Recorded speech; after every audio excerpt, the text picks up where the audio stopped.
म्हणून तुम्हाला सांगतो, भेटायला आलेल्या नेत्याच्या गाड्या आणू नका, मूर्खपणा करू नका.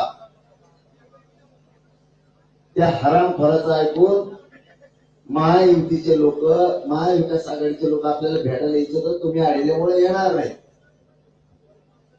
तो विचित्र माणूस, त्याच्यामुळे तुम्ही कोणत्या नेत्याला आडू नका, शहाणे व्हा.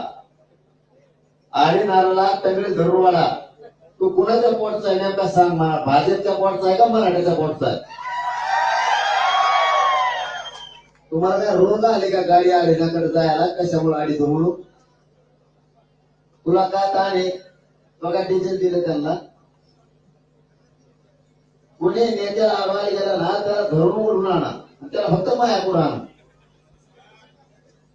तुम्ही काय कामाचे म्हणते गाडी आली तुम्ही? म्हणजे आपण एवढे मोठे असून ते 2-3 जरा भारी भरायला लागले, देवेंद्र फडणवीसने पाठीले.